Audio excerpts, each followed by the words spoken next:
Hello बच्चों, MK chemistry classes में आपका स्वागत है। बच्चों, पिछली वीडियो में हम लोगों ने पढ़ा था मोल कॉन्सेप्ट कि मोल अवधारणा या मोल संकल्पना क्या होता है। उसके बारे में हम लोगों ने अच्छे से पढ़ा था और उससे संबंधित सारे डाउट्स को हम लोगों ने क्लियर किया था। आज का हम लोगों का टॉपिक है बेसिक कॉन्सेप्ट के अंतर्गत। आज का हम लोगों का टॉपिक है बच्चों रासायनिक अभिक्रियाओं की स्टोइकियोमेट्री। इंग्लिश में इसको स्टोइकियोमेट्री ऑफ केमिकल रिएक्शन भी कहा जाता है। तो आज हम लोग इसी टॉपिक के बारे में अध्ययन करेंगे और इससे संबंधित आपके सारे जो है शंकाओं को दूर किया जाएगा कि रासायनिक अभिक्रिया की स्टोइकियोमेट्री या स्टोइकियोमेट्री क्या होती है, और इससे संबंधित अन्य सभी बातों को भी हम लोग जानेंगे। तो आइए शुरू करते हैं रासायनिक अभिक्रिया की स्टोइकियोमेट्री या स्टोइकियोमेट्री।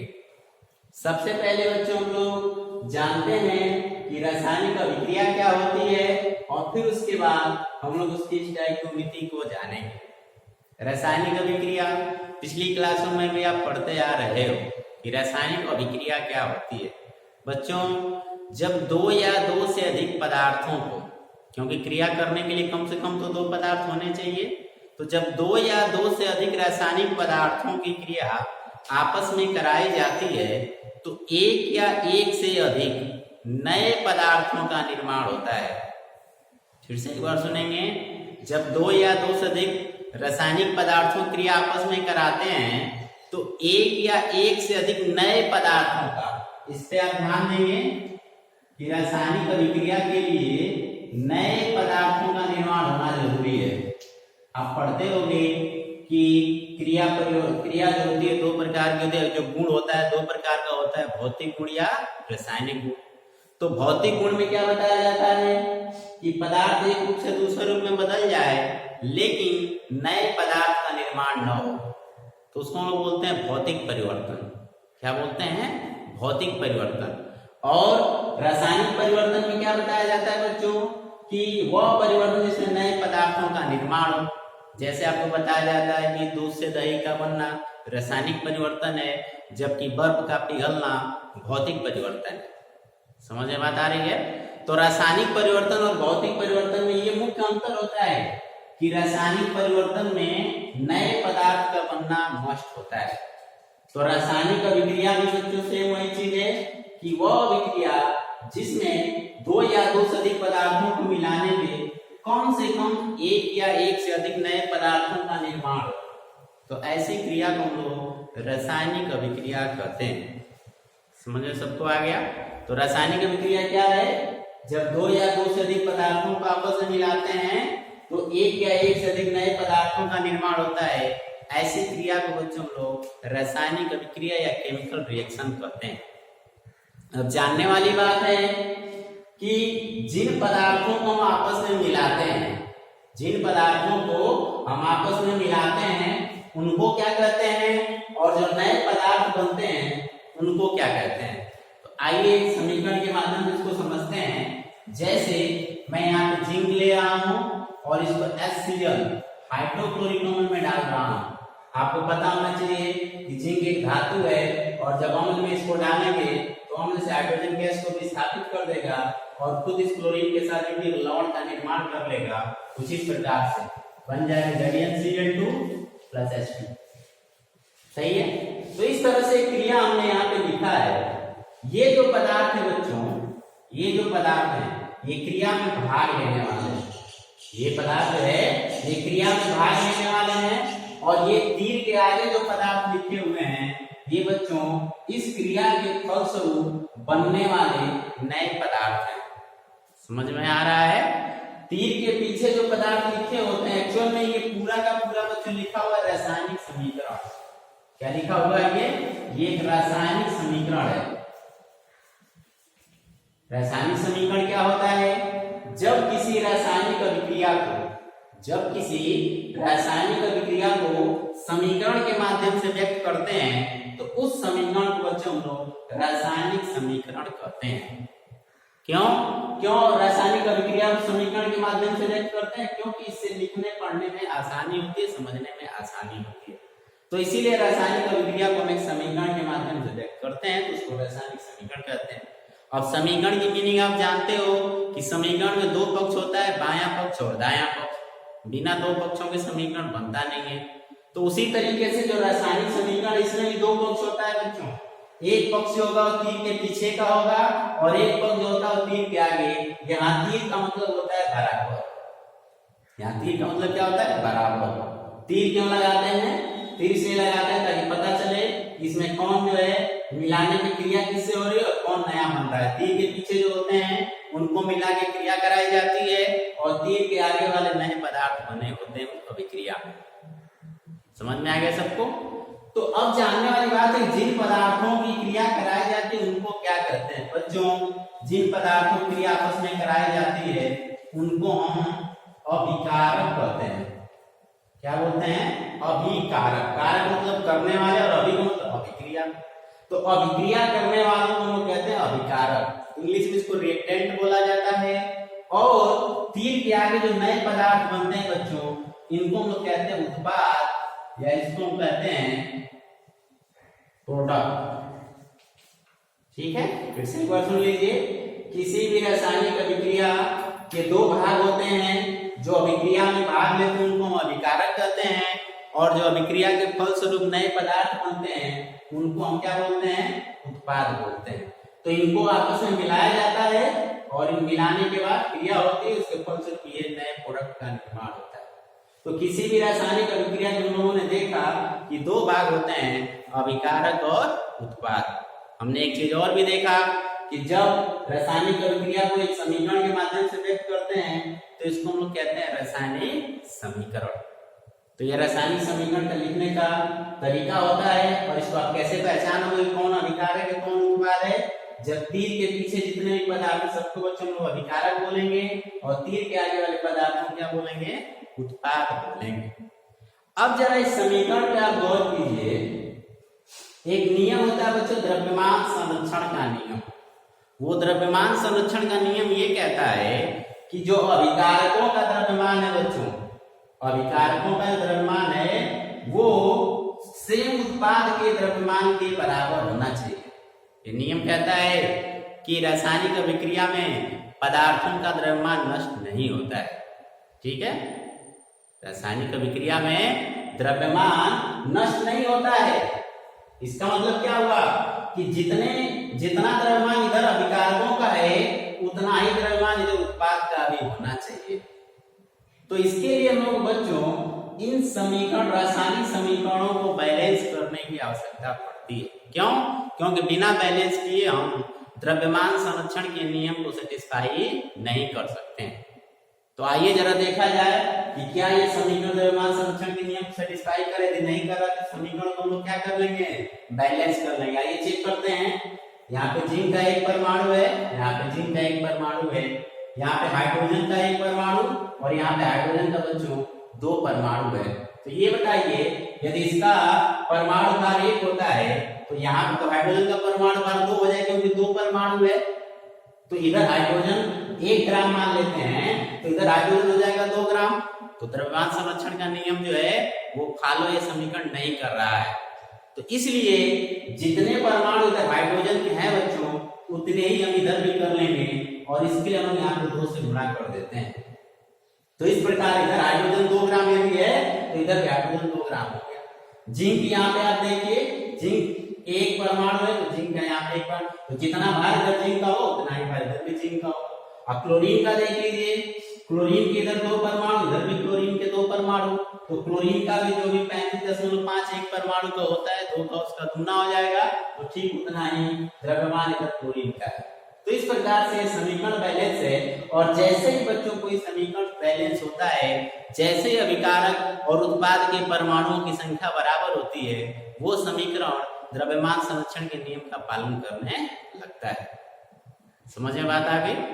तो हमने अब तक देखा कि रासायनिक अभिक्रिया क्या होती है, रासायनिक समीकरण क्या होता है, रासायनिक अभिक्रिया में भाग लेने वाले पदार्थों को क्या कहते हैं, रासायनिक समीकरण या रासायनिक अभिक्रिया में जो बनने वाले पदार्थ हैं उनको उसको क्या कहते हैं, किस प्रकार से कोई भी अभिक्रिया द्रव्यमान संरक्षण के नियम का पालन करती है। यदि कोई समीकरण द्रव्यमान संरक्षण के नियम का पालन नहीं कर रहा है, दैट मीन्स वो समीकरण सही नहीं है। उसको सही करने के लिए हम लोगों को समीकरण को बैलेंस करना पड़ता है। तो आई होप आपको इतनी सारी चीजें क्लियर हो गई होंगी। अब आइए चलते हैं हम लोग, अब तक तो हम लोग रासायनिक अभिक्रिया देख रहे थे, अब इसके हम लोग स्टोइकियोमेट्री को या स्टोइकियोमेट्री को देखते हैं। बच्चों, जब किसी रासायनिक अभिक्रिया की स्टोइकियोमेट्री लिखनी है या समझना है, तो रासायनिक अभिक्रिया तो हम लोग समझ गए। अब जब किसी रासायनिक समीकरण को हम लोग बैलेंस कर देते हैं, जैसे कि समीकरण बैलेंस हो चुका है, तो जब किसी रासायनिक समीकरण को बैलेंस कर देते हैं और बैलेंस करने के बाद जो भी यहाँ पे आपको इन अभिकारक और उत्पाद के आगे जो भी अणु की संख्या आप कहिए या इसको आप कह सकते हैं मोलों की संख्या, अणु की संख्या या मोलों की संख्या। तो जब किसी समीकरण को बैलेंस कर दिया जाता है बच्चों, और बैलेंस करने के बाद जो हमें मोलों की संख्या प्राप्त होती है या उन मोलों की संख्या का जो सरल अनुपात प्राप्त होता है, उस सरल अनुपात को बच्चों को कहते हैं स्टोइकियोमेट्री गुणांक। क्या बोलते हैं? स्टोइकियोमेट्री गुणांक। जैसे इस समीकरण को समझना हो तो इसके यहाँ पे कितना मॉलिक्यूल है? एक। इसका यहाँ पे कितना मॉलिक्यूल है बच्चों? दो। मॉलिक्यूल का मतलब इसका अणु कितने हैं? दो। या इसको मोल भी बोल सकते हो, एक मोल, दो मोल। और इधर जिंक कितना मिल रहा है? जिंक का एक मोल। और हाइड्रोजन भी कितना मिल रहा है यहाँ पे? हाइड्रोजन का भी एक मोल। यहाँ से मोल बताते हैं, यहाँ पे देखते, समझ में बात आ गई सबको? तो इसका एक मोल जिंक का, हाइड्रोक्लोरिक अम्ल का 2 मोल, जिंक क्लोराइड का 1 मोल, और हाइड्रोजन के यहाँ पे कितना मोल है? 1 मोल, या एक अणु भी कह सकते हो। तो ये जो बच्चों मोलों का जो सरल अनुपात यहाँ पे मिल गया किसी समीकरण का, इसको हम लोग इस समीकरण का स्टोइकियोमेट्रिक कोफिशिएंट या स्टोइकियोमेट्री गुणांक कहते हैं। समझ में आ गया? कोई पूछे कि समीकरण का स्टोइकियोमेट्री लिखिए या स्टोइकियोमेट्री गुणांक बताइए, तो आप इन अणुओं की संख्या या मोलों की संख्या को बता देंगे। और कब बताएंगे? इस समीकरण को बैलेंस करने के बाद। तो ये जो मैंने यहाँ पे लिखा है, ये स्टोइकियोमेट्री कोफिशिएंट को मैंने लिखा हुआ है। समझ में बात आ गई? तो फिर से एक बार सुनिए, समीकरण को मैंने बताया और उस समीकरण को जब बैलेंस किया गया, तो बैलेंस करने के बाद जो मोलों का एक सरल अनुपात को प्राप्त हो रहा है बच्चों, उस सरल अनुपात को हम कहते हैं स्टोइकियोमेट्री गुणांक। और इस समीकरण से संबंधित जो हम गणनाएं करते हैं, उन्हीं गणनाओं को हम लोग बच्चों स्टोइकियोमेट्री कहते हैं, अर्थात रासायनिक अभिक्रिया की स्टोइकियोमेट्री कहलाती है।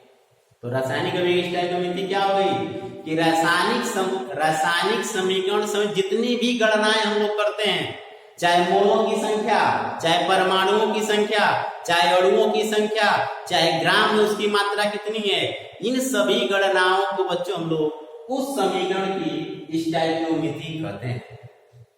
तो दो चीज क्लियर हो गया, स्टोइकियोमेट्री गुणांक और स्टोइकियोमेट्री क्या होता है। फिर से एक बार मैं बता रहा हूं कि जब किसी समीकरण को आप बैलेंस कर लोगे, बैलेंस करने के बाद जो अणुओं की संख्या होगी बच्चों, उन अणुओं की संख्या को उस समीकरण का हम लोग स्टोइकियोमेट्री गुणांक कहेंगे। और इस समीकरण से जितनी तुम गणनाएं कर सकते हो, क्या गणना कर सकते हो?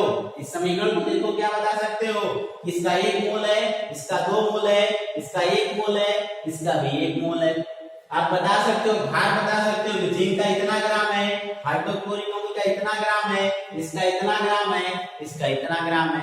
इसमें अणुओं की संख्या कितनी होगी, इसमें अणुओं की संख्या कितनी होगी, इसमें अणुओं की संख्या कितनी होगी, इसमें अणुओं की संख्या कितनी होगी, जो कि आपको पीछे निकालना भी बताया गया था। अभी मैं एग्जांपल भी करवा रहा हूं आपको इस पे। तो ये किसी भी रासायनिक समीकरण से संबंधित जितनी भी हम लोग गणनाएं करते हैं बच्चों, उन्हीं गणनाओं को हम लोग रासायनिक अभिक्रिया की स्टोइकियोमेट्री कहते हैं। आइए एक डेफिनेशन यहाँ पे लिखी गई है, इसको देख लेते हैं। किसी रासायनिक अभिक्रिया में निहित अभिकारक एवं उत्पादों, अभी मैं बताया हूं कि अभिकारक और उत्पाद क्या होता है कि मोलों के सरलतम अनुपात को उनका स्टोइकियोमेट्रिक गुणांक, स्टोइकियोमेट्रिक कोफिशिएंट कहा जाता है, तथा उससे संबंधित जो हम लोग गणनाएं करते हैं उसे अभिक्रिया की स्टोइकियोमेट्री या स्टोइकियोमेट्री कहा जाता है। तो आई होप आपको इस रासायनिक अभिक्रिया की स्टोइकियोमेट्री समझ में आ गई होगी। अब आगे इसे समझ जितनी भी गणनाएं होंगी उसको हम लोग जानेंगे। तब तक आप इसको स्क्रीनशॉट लेके अपनी कॉपी में लिख लीजिए, फिर हम लोग आगे पढ़ते हैं।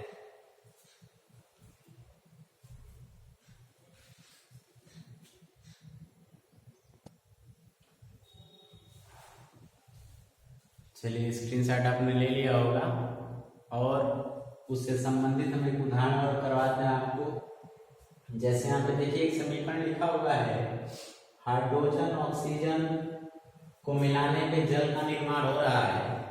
तो इस समीकरण को बच्चों को दो तरीके से संतुलित कर सकते हैं। यहाँ पे हाइड्रोजन के दो परमाणु, यहाँ पे हाइड्रोजन के दो परमाणु, यहाँ पे ऑक्सीजन का एक परमाणु। तो यहाँ पे चूंकि O2 लिखा होता है, तो O2 जब भी अकेले लिखा होता है तो O2 के फॉर्म में आणविक रूप में लिखा जाता है। तो इसको हमने यहाँ पे बैलेंस करके लिखते हैं हाफ O2। तो हाफ O2 का मतलब एक ऑक्सीजन। तो यदि इसको गणितीय रूप में गणितीय भाषा में देखा जाए तो समीकरण बैलेंस है। लेकिन बेसिकली बच्चों अभी हम आपको बता रहे थे कि जो स्टोइकियोमेट्रिक गुणांक होता है उसका अनुपात सरल होना चाहिए। स्टोइकियोमेट्रिक अनुपात क्या था? जब किसी रासायनिक समीकरण को हम लोग बैलेंस कर देते हैं, बैलेंस करने के बाद जो अणुओं की संख्या या मोलों की संख्या प्राप्त होती है उसी अणुओं की संख्या को बच्चों हम लोग स्टोइकियोमेट्रिक गुणांक कहते हैं।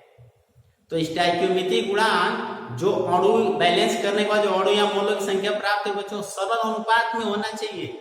तो ये जो समीकरण यहाँ पे हाफ O2, क्योंकि हाफ O2 देखा जाए बेसिकली तो संभव है नहीं, तो इसलिए ये जो समीकरण बैलेंस करने का तरीका है बच्चों स्टोइकियोमेट्रिक गुणांक के अनुसार यदि देखा जाए तो इसमें जो अणुओं का यहाँ पे एक संबंध 1/2 संबंध 1, तो सरल अनुपात प्राप्त नहीं हो रहा है।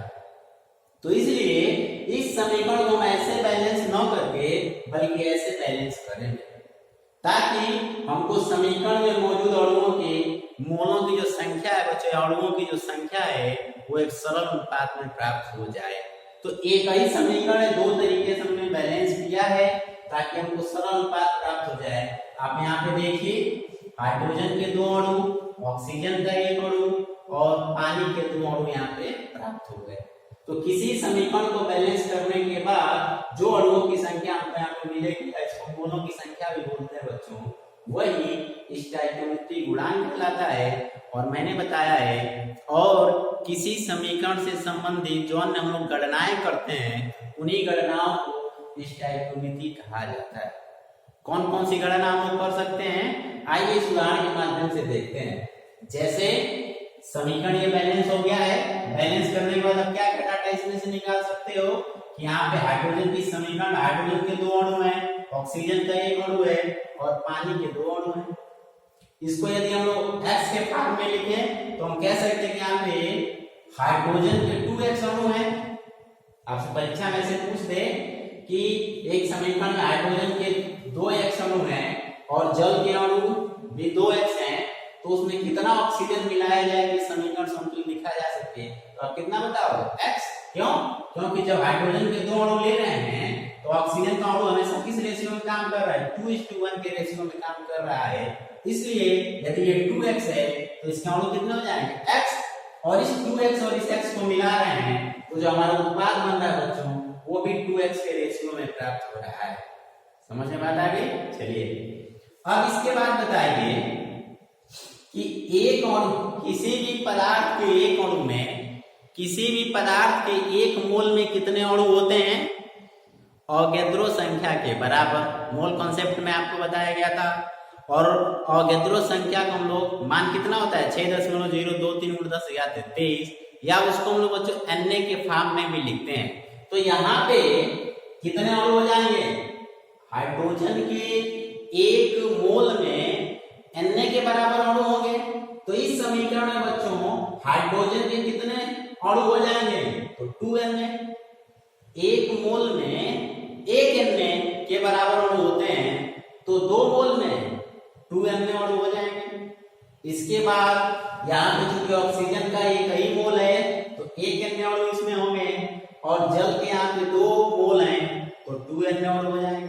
तो हम इस बैलेंस समीकरण के द्वारा हम लोग अणुओं की एक निश्चित संख्या को भी ज्ञात कर सकते हैं। इसके अलावा मोल तो मैंने बता ही दिया, इसके 2 मोल, इसका 1 मोल, इसका 2 मोल। इसके बाद इसका कोई पूछे कि ग्राम में इस समीकरण में मौजूद अणुओं के ग्राम में द्रव्यमान ज्ञात कीजिए, तो ग्राम में द्रव्यमान निकालना आपको पता है, कैसे निकालते हैं जरा देखा जाए। इसमें देखिए बच्चों, हाइड्रोजन के कितने अणु मौजूद हैं, कितने अणु मौजूद हैं? यहाँ पे हाइड्रोजन के बच्चों 2 अणु मौजूद, और हाइड्रोजन के एक अणु का द्रव्यमान होता है 2। कैसे? हाइड्रोजन के एक परमाणु का द्रव्यमान कितना होता है बच्चों? 1। हम लोग पीछे परमाणु द्रव्यमान पढ़े हैं, तो एक परमाणु का होता है 1। यहाँ पे कुल कितने परमाणु हैं? 4। तो 2 अणु का, एक अणु में 2 परमाणु। तो हाइड्रोजन के यहाँ पे बच्चे बहुत सारा गलती करते हैं, एक रख के और सवाल को हल कर देते हैं, इसलिए आंसर आ जाता है गलत। तो ध्यान देंगे, मैं पीछे भी आपको बता चुका हूं कि H2 में, H में, H आयन में क्या अंतर होता है। और जो हम लोग परमाणु द्रव्यमान पीछे पढ़े बच्चों, एक परमाणु का होता है ना कि एक अणु का होता है। तो यहाँ पे कुल ओवरऑल देखा जाए 4 परमाणु है, तो इसका द्रव्यमान कितना हो जाएगा बच्चों? 4 ग्राम। यानी यहाँ पे इस समीकरण में हाइड्रोजन के कुल 4 ग्राम द्रव्यमान मौजूद है। इसके बाद यहाँ पे ऑक्सीजन का एक परमाणु का होता है 16, तो 2 परमाणु यहाँ पे, यानी हाइड्रोजन की एक अणु का द्रव्यमान कितना होता है? 32 ग्राम। और यहाँ पे आप देखिए जल के कुल जो अणु प्राप्त हुआ, कितना प्राप्त हो रहा है? 2। एक का होता है, मैंने अणु भार निकालना आपको बताया था, पानी के एक अणु का अणु भार होता है बच्चों 18, तो 2 का कितना हो जाएगा? 36 ग्राम। अब जरा इनको जोड़ के और इसको जरा चेक करिए, 32 और 4 कितना हो जाएगा बच्चों? 36, और टोटल प्रोडक्ट कितना मिल रहा है? 36 ग्राम मिल रहा है। तो इसके द्वारा आप देख सकते हो कि किस प्रकार से द्रव्यमान संरक्षण के नियम की पुष्टि भी हो जा रही है कि जितना ग्राम अभिकारक लोगे उत्पाद में उतने ही ग्राम बनने चाहिए। तो यहाँ पे बच्चों ये जितनी भी गणना हम लोग किए हैं इस ऊपर वाले समीकरण का, मोल की संख्या, अणु की संख्या, ग्राम में इसका द्रव्यमान, इन्हीं सब गणनाओं को हम लोग रासायनिक अभिक्रिया की स्टोइकियोमेट्री कहते हैं। तो आई होप आपको रासायनिक अभिक्रिया की स्टोइकियोमेट्री समझ में आ गई होगी। एक छोटा सा टॉपिक यहाँ पे और लिखा हुआ है, रासायनिक अभिक्रिया के लिए मोल संकल्पना, यानी किसी भी केमिकल रिएक्शन के लिए मोल कॉन्सेप्ट कैसे अप्लाई करते हैं उसको देख लिया जाए। सेम इसी समीकरण का जब लोग उदाहरण लें तो इसमें जरा इसकी स्टोइकियोमेट्री कोफिशिएंट, ये जो नंबर लिखा होता है यहाँ पे बच्चों अभी बार-बार बता रहा है आपको कि इसको स्टोइकियोमेट्री गुणांक कहा जाता है या स्टोइकियोमेट्री कोफिशिएंट कहते हैं। तो इस समीकरण का स्टोइकियोमेट्री कोफिशिएंट हमने लिख लिया। जैसे स्टोइकियोमेट्री कोफिशिएंट हमको मालूम हो जाएगा, तुरंत हम उसके अणु की या मोनों की संख्या बड़ी आसानी से बता सकते हैं, उसका द्रव्यमान, उसका अणु भार, सब कुछ हम निकाल सकते हैं। तो यहाँ पे मैंने इसका स्टोइकियोमेट्री कोफिशिएंट लिख दिया। इसके कितने यहाँ मोल है? 2, इसका 1, इसका 2। इसके मोलों की संख्या निकाल लो। मोल्स ऑफ हाइड्रोजन, लिखने का तरीका हमेशा मोल वैन से रिप्रेजेंट करते हैं। तो मोल्स ऑफ हाइड्रोजन कितने मोल यहाँ पे हैं? 1, ठीक है। ऑक्सीजन के 1 और जल के कितने? 2। यहाँ पे हाइड्रोजन के 2 मोल है, ठीक है। यहाँ पे हाइड्रोजन कितने मोल हैं? 2 मोल है। तो हाइड्रोजन के कितने मोल हो गए? 2, ऑक्सीजन के 1 मोल, और जल का कितना मोल है? 2। अब इसको हम ऐसे लिख सकते हैं बच्चों कि मोल जो अभिकारक होते हैं, उन अभिकारकों का जो अनुपात होता है उनके स्टोइकियोमेट्री कोफिशिएंट या स्टोइकियोमेट्री गुणांक का जो अनुपात होता है उसके बराबर होता है। तो इसीलिए मैंने लिखा moles of hydrogen upon moles of oxygen equal to इनका स्टोइकियोमेट्री जो कोफिशिएंट है उसके अनुपात के बराबर होता है। तो मैंने इसको लिख दिया 2/1। फिर से सुनिए, मैंने क्या बताया कि किसी भी रासायनिक समीकरण, बैलेंस रासायनिक समीकरण में जो अभिकारक और उत्पाद होते हैं उनके मोलों का अनुपात उनके स्टोइकियोमेट्रिक गुणांक के अनुपात के बराबर होता है। तो वो चीज यहाँ पे मैंने लिखा। इसको फिर हम ऐसे भी लिख सकते हैं, इसको मॉडिफाइड कर दिया हमने कि इसका जो क्या कहते हैं, जो हाइड्रोजन का है, ठीक है ना, इसको हाइड्रोजन का जो मोल्स है उसको हमने इधर भेज दिया, और ऑक्सीजन की सॉरी हाइड्रोजन के जो मोल्स है इसको मैंने नीचे लिख दिया, और क्योंकि बराबर है तो जिसका मोल है उसके नीचे में लिखा, और ऑक्सीजन के मोल्स को हमने यहाँ पे लिख दिया। इसके बाद आप देखो इस समीकरण को हमने क्या किया कि इसमें उत्पाद के भी मोलों की संख्या और स्टोइकियोमेट्रिक गुणांक को हमने ऐड कर दिया। तो हमने देखा कि किसी भी रासायनिक समीकरण में जो अभिकारकों के मोलों का जो अनुपात होता है बच्चों, ठीक है, या उत्पाद के मोलों का जो अनुपात होता है वो उनके स्टोइकियोमेट्रिक गुणांक के अनुपात के बराबर होता है। अब इस प्रोसेस किसी भी रासायनिक समीकरण के लिए ये सूत्र यहाँ पे कह सकते हो कि लिखा हुआ है, और इस पे आधारित बहुत सारी गणनाएं आपको आएंगी जिनको हम लोग अगले वीडियो में हल करेंगे। तो आज के लिए इतना ही, धन्यवाद।